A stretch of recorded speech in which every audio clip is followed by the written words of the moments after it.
আসসালামু আলাইকুম। সবাই কেমন আছেন? আলহামদুলিল্লাহ, আমরা ভালো আছি।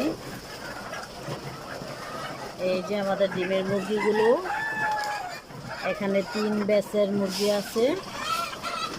যে ব্যাচটা বড় ওই ব্যাচটা ডিমে